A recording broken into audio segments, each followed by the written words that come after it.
Hi guys, so before we start the video, do remember to subscribe to our channel. We have a series of renovation tips on kitchen, bedroom, bathroom, and even your service yard. And so today's video is actually brought to you by Hometrust. So Hometrust is Singapore's trusted community review site which offers advice and feedback from hundreds of authentic reviews from homeowners. So you can check out their website. They have a photo inspiration session. You can click right in, which divides into popular spaces, features, and style. So for example, we can actually click into living room to check out all the different inspiration and the photo ideas. And then they also have this feature whereby you can actually key in your house type. So for example, a 4-room flat, select your budget and your preferred style. And you can start searching for interior designers that is suitable for your needs. So you can click right in to check out all the different features project from the interior designers and also home reviews from past owners. And you can actually click to inquire as well. So the first tip we have for you guys is to consider hacking away one of the bedroom to create a huge living space.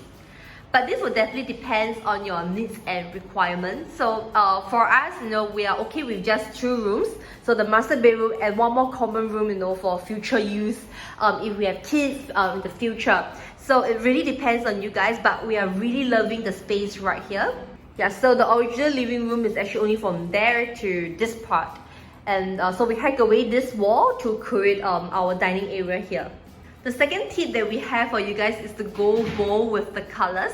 So you can see we actually picked this green color right here. So it goes all the way to the top until the ceiling area. And this color that we picked is a Nippon paint and it's called Green Elvis. Initially we were quite concerned how it would turn out to be, but because it's actually a very bold color, but turned out to be it's very pretty and we are loving it. If you guys are worried, I'm sure that you guys can actually request for like a test paint, like me to get a small portion just to test it out whether it looks good under the lighting that you're looking for. Yeah, but for us, we actually went straight for it and thankfully it turned out really well. So the next tip is to get loose furniture for a living room. So instead of getting like a built-in TV console, we actually got like off-the-shelf TV console. Same as the other furniture in our living room, even in our dining room as well. So this allows us to have the flexibility, if we need to change up any configuration in the future. So next, it's important for you guys to have multiple power point at different area of the living room. So it's not just the living room, but at different point of the house as well. So there might be a few access one when you first move in, but they might come to very good use, in the future. So especially if you are using like a steam mop like us, so it comes with like a cord. So you actually do have to like plug it around, all around the house to actually use it. And our next tip is also about the power point. Is to actually install one specifically beside your sofa like this. So this is super useful for us to actually install one here right beside our sofa. So if you want to charge our phones or laptop while sitting on the sofa chilling. So in fact, this is one of the most commonly used area to charge our electronic device. So you can definitely consider this. So next up is for you to plan for your lighting. So for the living room and in fact for the whole house, we do not have any false ceiling.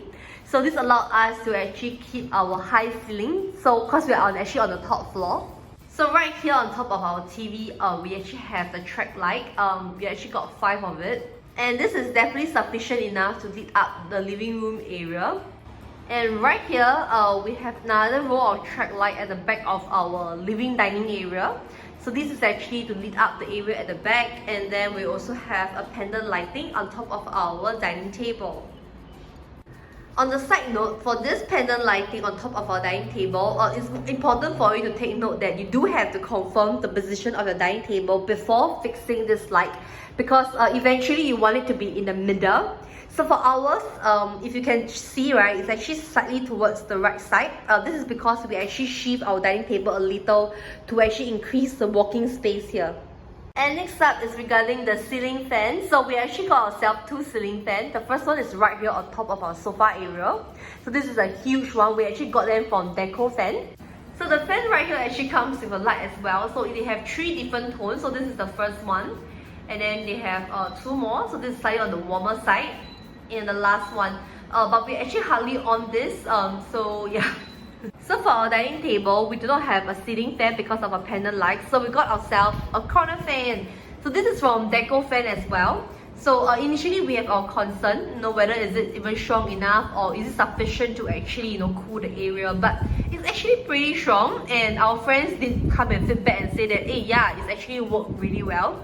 So this is definitely something that you can consider for your for your dining room. So this fan can also oscillate, means actually rotate right and left, but we actually fix it because the main objective is actually to cool down the dining area. And we are also afraid that if it actually oscillates right, we will actually hit the curtain.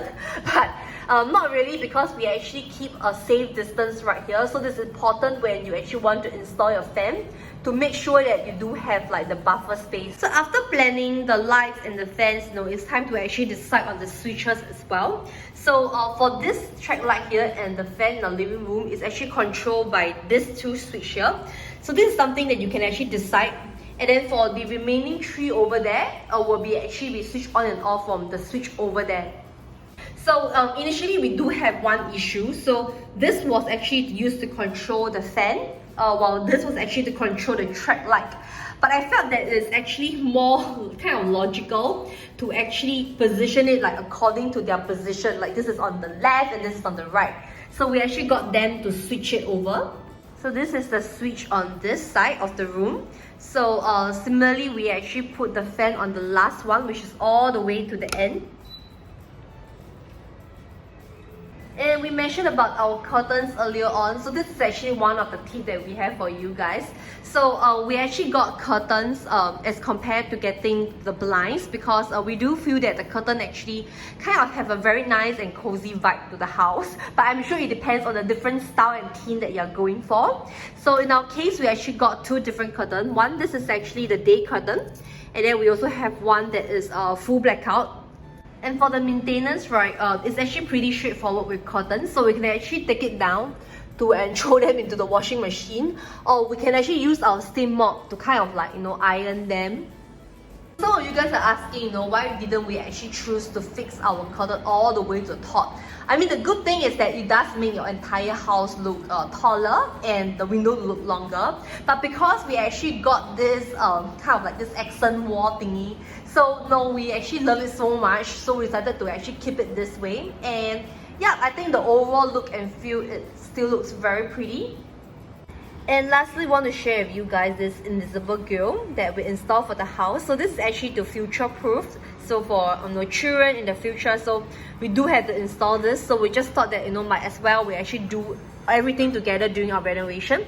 So as compared to the usual window grille, the thick ones, so we thought that that is a bit like too not pretty looking. So we actually got ourselves this invisible ones. So from far, they don't look that obvious and it looks pretty good actually. You can decide the thickness of the grille, like how thick you want the gap to be, and as well as the color of the frame here.